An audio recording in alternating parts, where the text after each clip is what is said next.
Social Science and Humanities Research Council of Canada, SHRC, funded Insight Grant for our project, which is called LOoW, which is the shorthand for Leaning Out of Windows. And Ingrid and I are the two principal investigators. So we'll start with some introductions and move forward. So my esteemed colleague, Ingrid Koenig, is artist in residence at Triumph, Canada's Particle Accelerator Centre. Her studio practice traverses the fields of theoretical physics, social history, and the narratives of science through visual art and relational projects. She is the recipient of grants from the Canada Council, the Goethe Institute, and the Social Sciences and Humanities Research Council. Ingrid has exhibited her work in public galleries across Canada. She's an associate professor here at Emily Carr University in the Faculty of Art and Graduate Studies. Thank you. And now I have the pleasure of introducing my meta-esteemed colleague, Brandy Lee Cutler. Brandy Lee Cutler is a writer, cultural organizer, artist, and educator. In the intersections of gender, art, science, and technology, her art practice takes up themes of materiality and sustenance through performance, video, print media, and the emergence of new cultural forms.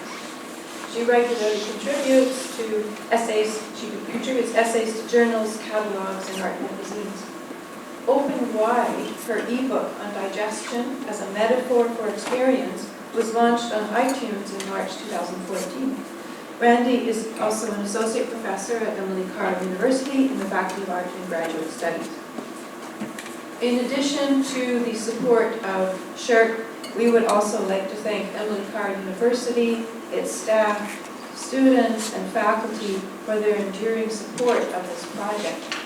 We are also appreciative of our research assistants who have helped in so many ways on installing the exhibition.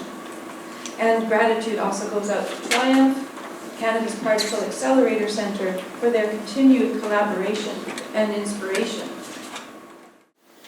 So some of the goals that we have with our project, just to explain that a little bit, there's a German expression for interdisciplinarity that goes aus dem Fenster lehnen. And this roughly translates as leaning out of the window.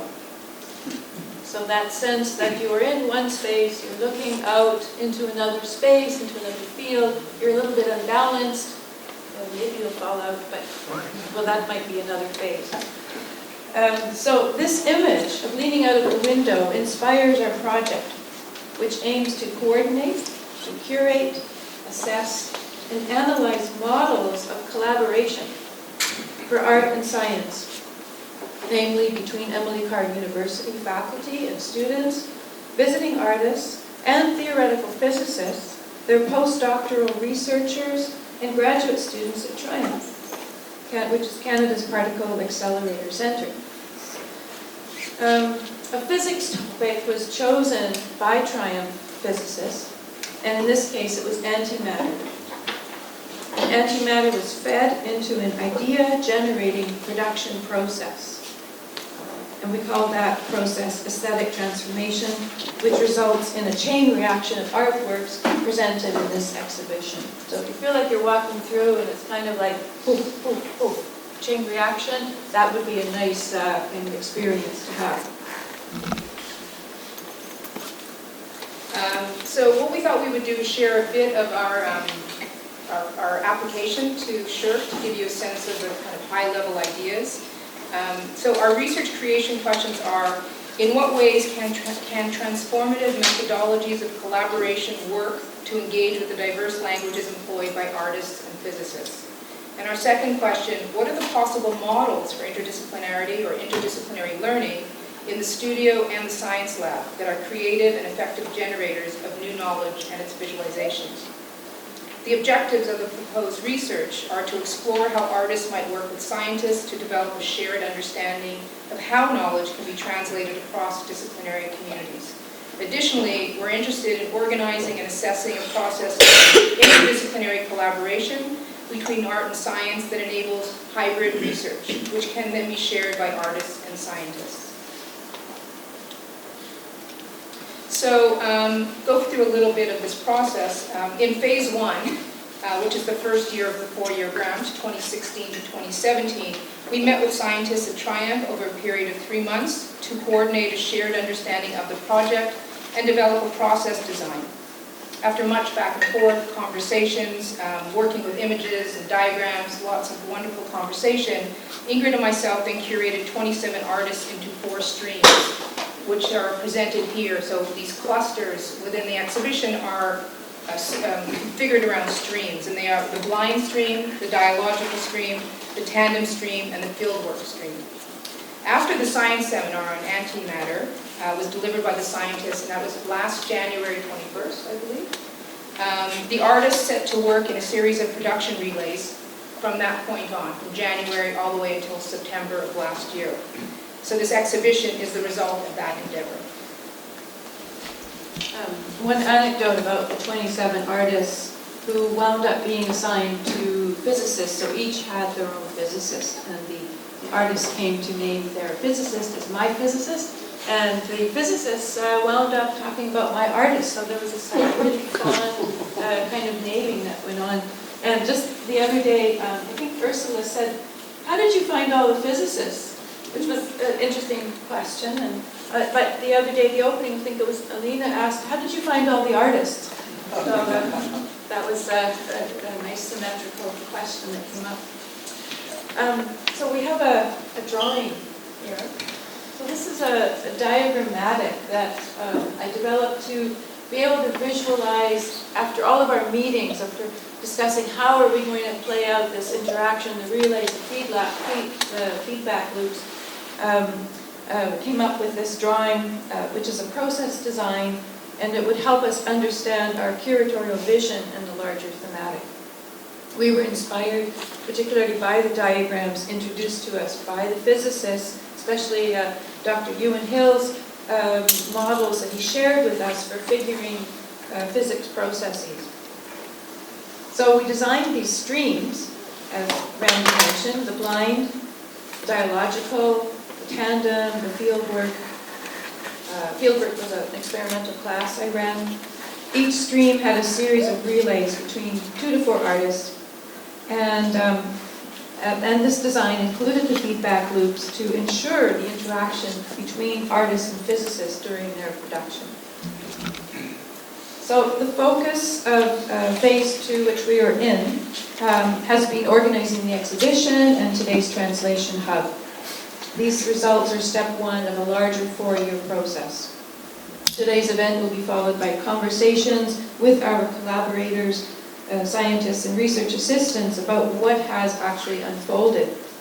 This will inform then the next series of artistic production relays, like a whole other model we'd like to develop, and looking again at another way of having these translations and collaborations between fields. So today, in today's Translation Hub, we are here to assess and analyze models of collaborations for art and science.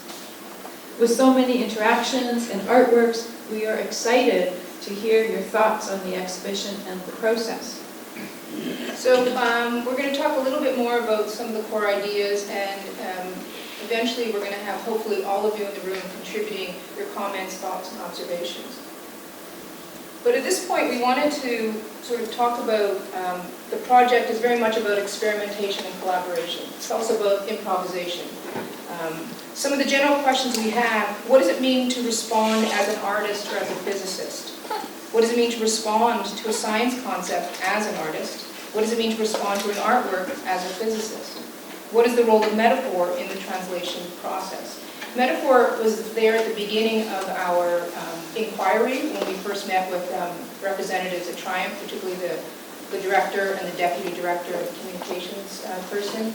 And we talked about 3 key ideas that were motivating us. One was, what is the role of creativity in our respective practices?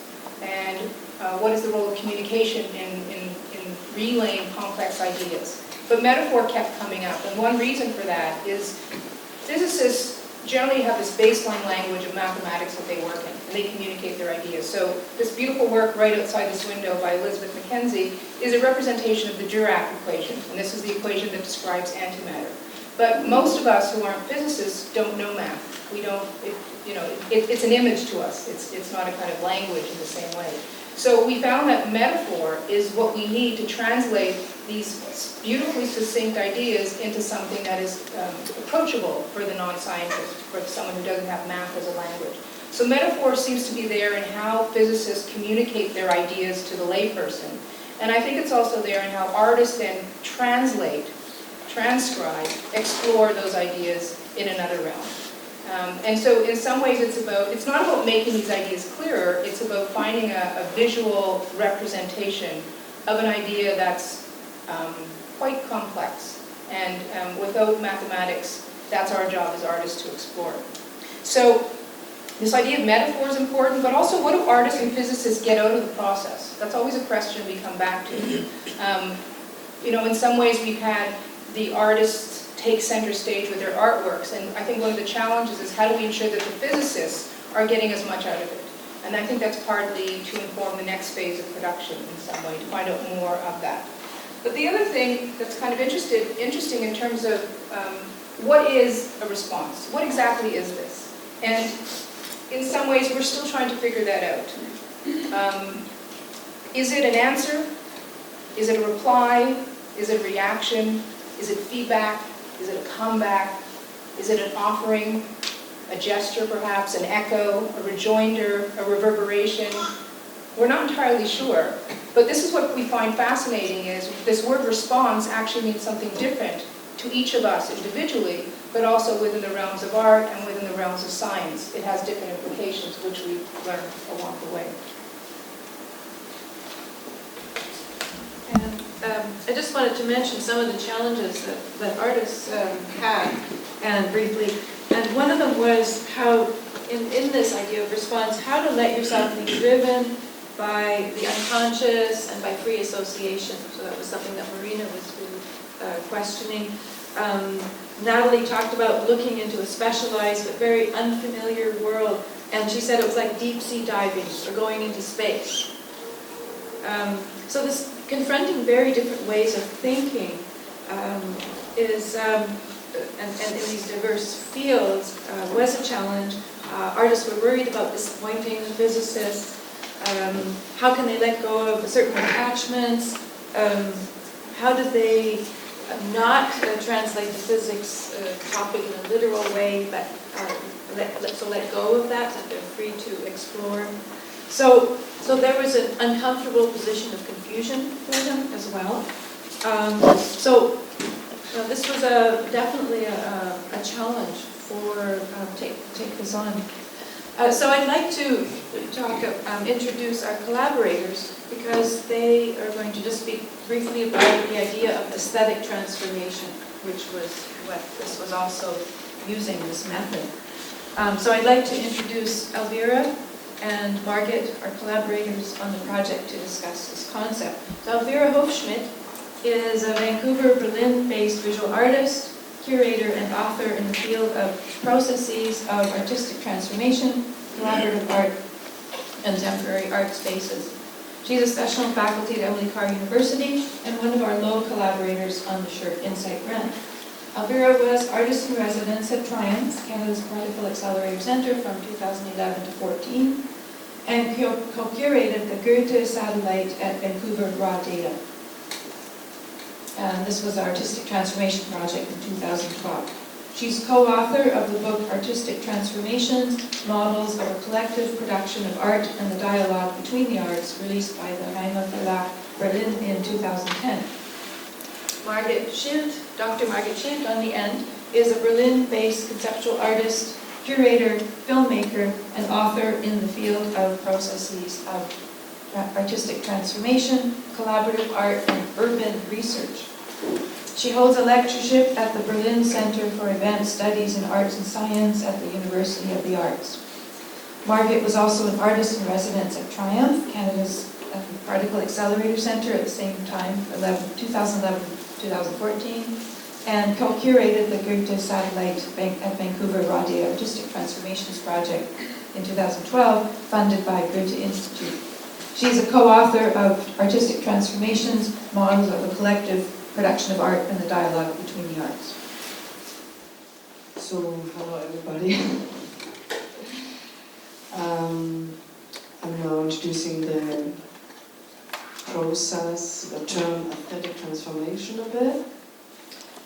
And the term serves as a definition of a practice which facilitates the interaction of different, different protagonists across disciplinary boundaries. It's a specifically designed process where artists and protagonists of other disciplines take their inspiration from the predecessor, from the work of a predecessor, or it was in this case, we took the inspiration from a lecture at Trump. They take the inspiration to create their own work or their own contribution. And this is the methodological core. A number of participating protagonists, artists or scientists, are organized into a sequence or a similar form. Here we talk about streams in this project, and are asked to produce works that pick up on that of their predecessors. And what's important, the translation from one work into the next is the central momentum of this process, because new works are stimulated by the work of another person and another discipline respectively.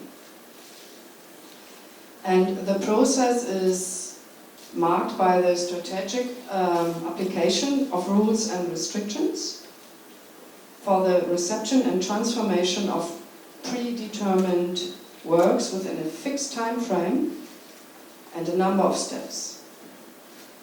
This defines the interdisciplinary activity pattern, and it provokes a series of actions that in turn result in a combination of works, or thoughts, in a combination of thoughts, or a combination of associations and content. And this core transformation strategy may take on various forms and expansions. With a larger or smaller number of participants, the course of the process may look very different. Also, it is possible to involve, of course, a variety of disciplines, not only one. Like in Leaning Out of Windows, 4 parallel streams focusing on a different aspect of process, production, communication, and exchange with scientists. Physicists were asked to respond to the experience in the form of comments, drawings, equations, for example. What's interesting, the core methodology is referring to artistic games like Cadaver Exquis or Broken Telephone.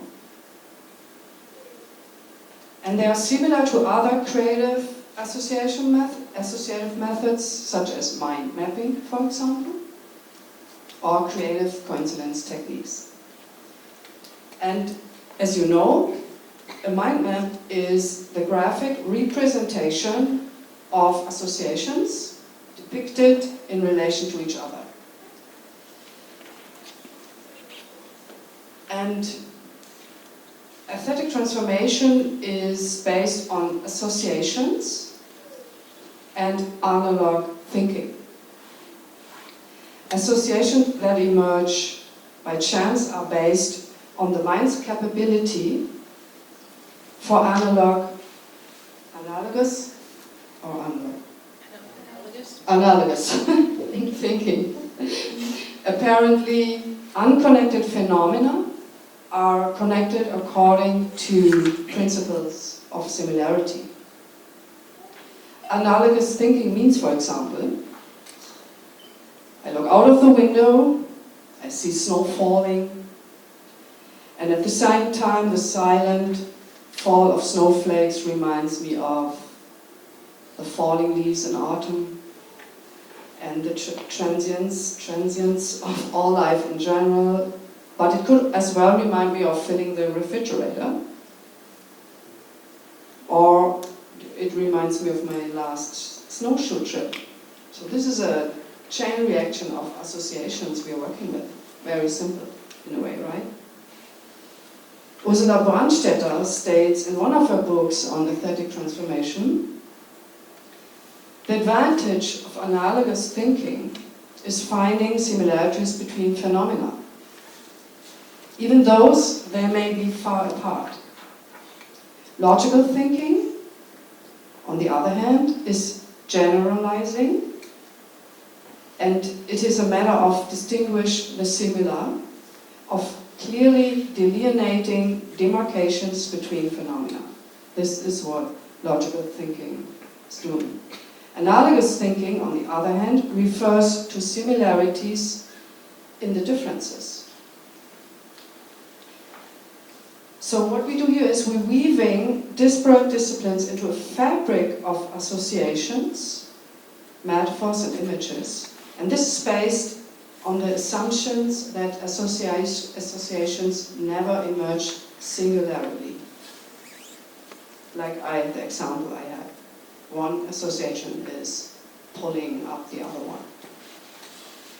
Associations always exist in relation to each other and in relation to something similar. As Ursula Brandstaetter says again, fabricating similarities is not kept within any limitation.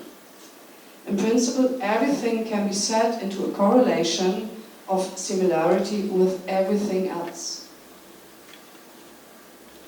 And this similarity relationship appears to be a specific quality of transformation, of this transformation process we are working with. And this similarity relationship can be detected in the produced works in a creative chain reaction. And this is interesting because, in our opinion, this has two consequences. This process of working with associations does not require an understanding of the material, nor is it bound to language or text. Interpretations are based on the fact that, at least in part, that the protagonists adapt their own experiences, memories, and their knowledge to the material. In this project, to the material of the starting point, which was antimatter. By detecting or constructing similarities in form of associations. And the second consequence is themes that are unfamiliar, new, strange, or even contradictory from the point of view of one discipline, at least they stir up associations and worlds of thought. This happens completely independently of whether the alien topic is understood or not by the other discipline. Taking over here, because we also talk about a shared space between arts and physics. We think of it as a relational space of similitude, which allows for the development of associations, from which in turn artistic work can be generated, or physicist contribution can be generated. And this shared space offers, so to speak, or represents the hunting ground, so to speak, for the connectivity, content-wise, between far distant disciplines. So you said there are two consequences. One was what you just mentioned. The other consequence of this specific quality of the emergence of what we call a similarity relationship is the following. So if we picture the transformation process in a mind map, we see a graphic representation of the works in relation to each other. similar to mind maps, the cause of associations can be tracked or traced back, at least in parts. And in the Leaning Out of Windows project, the process of formation and creation, as well as the links created between the works, so the relationship between the works, is actually becomes visible in the result. So when we look at the exhibition outside, we hopefully get the idea of that this is not only about the individual works that responded to a physics topic, but it's also about the relationship between the works, because they all are linked to each other within this dialogical setting. In Leaning Out of Windows, for example, the cause of ideas can, especially in the so-called blind stream, this end of the hall, can be the cause of an idea or of ideas or elements can be easily kind of tracked, because it offers a view in a singular chain reaction.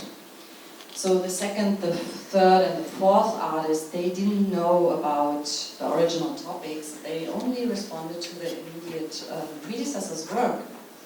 And so the influential factors have been reduced to a minimum, so to speak, which allows for us to compare and follow the path of inspiration easier than in the other streams, I would claim. So the other streams, one was the dialogical stream and the so-called tandem stream. Things are not so easily traceable, and because the source of inspiration, our sources, it's manifold, and the design allows in those streams it's like a more open procedure. Everyone was exposed to all the previous activities. Or the back and forth communication, and thus may have been influenced by a multiplicity of factors, of course.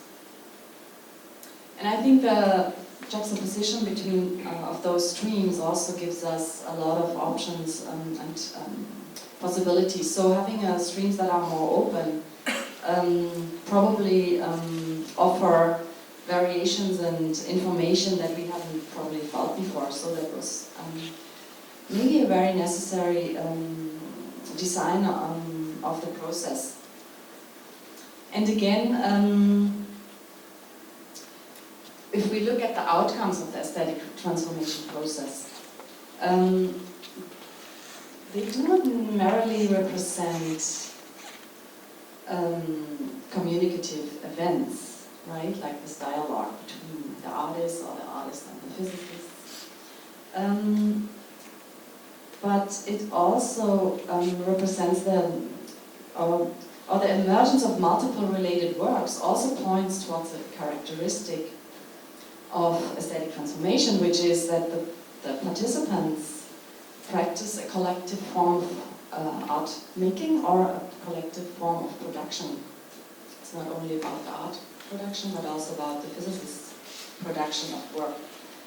And so we don't only want to look at the individual results, which are amazing and interesting, but there's this other layer when we look at the whole, what we call, what you already said, the fabric of interconnected works. So we may say that an aesthetic transformation process or in an aesthetic transformation process, through the multitude of encounters, meaning is elaborated collectively. And at the same time, it's probably also true to say that for the program, for the process, individualism and this programmatic collectivity coexist simultaneously. So that's actually an interesting moment here. So we have individual works, artists, or each participant responds in their own medium, so to speak, in their own field. But the assembly of multiple works creates an overall and collective outcome. And there were some like, I would think there are some derivations on that, because there was a very close collaboration between some artists in the tandem stream and some physicists, so they created actually then a joint work even. But that was an exception, I think. So coming back to reviewing the process, the viewer is enabled, or we are enabled actually, to compare the works in all the differences. We look at the differences, the similarities, we trace the cause of reaction or infection by going back or following the stream in the opposite direction, for example. We may trace the cause of topics and forms and contexts and put them in relation to the initial topic, the topic of antimatter. And ideally, as a result of this search movement, the aspects of inspiration and influence can be focused on and can be questioned. We may ask, for example, what was referred to? Where does an idea run all the way through? What was gained in the transformation, but also what was lost? What aspects of the topic have been extracted and passed on? And looking back at the starting point of the process, what was its impact? I want to leave it here, just as a kind of overview of the methodology of aesthetic transformation, and I want to pass it back. So what we'd like to do now is introduce our guest panelists who've been invited to provide insight on the exhibition and the process from their specific areas of expertise. We're going to introduce all of them, and then we will have questions for each of them individually. So I'll start with Brian MacVicar. There, he's co-director of the Djavad, Mowafaghian. Thank you. Center for Brain Health at the University of British Columbia. His research is focused on the interactions between nerve cells and the surrounding support cells of the brain, called glia. In 1984, he was the first to show that glia, previously thought to be inert, can display neuron-like active ion currents and responses to transmitters. His subsequent studies on glia, published in Nature, Science, and Neuron, have transformed our concepts of brain activity. His latest work, published in Cell, describes his recent discovery of a key but unexpected neuronal chloride channel that is required for brain edema or swelling and may be a novel therapeutic target to prevent brain damage from a traumatic injury. And I'll also introduce Ursula, and then I'll pass it on to David. So Ursula Brandstaetter, who's already been cited today, is president of the Anton Bruckner Private University TAP for Music, Dance, and Theater in Linz, Austria. Previously, she was a professor of music education at the University of Fine Arts, Berlin. She has worked as a lecturer at conservatories and music academies in Austria and Germany, as well as a cultural educator in museums of modern art in Vienna. Ursula studied piano, music education, musicology, and French. She has published many books and articles on art, music, and aesthetic transformation. She has a PhD from the University of Fine Arts, Berlin, Germany, and a Master's of Advanced Studies in Organizational Development from the University of Klagenfurt, Vienna, Austria. And I'm very happy to introduce another panelist, Dr. Timothy Meyer, who is Fermi Lab's Chief Operating Officer, that's just near Chicago. He came to the laboratory there in 2014 after 7 years as head of strategic planning and communication at Triumph, Canada's National Laboratory for Particle and Nuclear Physics. Prior to his time there, Meyer served as an expert in science and public policy at the U.S. National Academies in Washington, D.C., as a senior program officer at the Board on Physics and Astronomy. He earned his PhD in experimental particle physics from Stanford University. And finally, I'm happy to introduce Dr. John O'Brien. John O'Brien is an art historian, writer, and curator. He has organized exhibitions on photography and the nuclear era, the nuclear machine, for example, at Copenhagen in 2016, Camera Atomica, Toronto 2015, After the Flash, London 2014, Strange Loves, Ouija, Vancouver 2013, and published 20 books, including Ruthless Hedonism, The American Reception of Matisse and David Milne, and The Modern Tradition of Painting, as well as Greenberg, The Collected Essays and Criticism, which he edited. He lives in Vancouver and until recently taught at the University of British Columbia.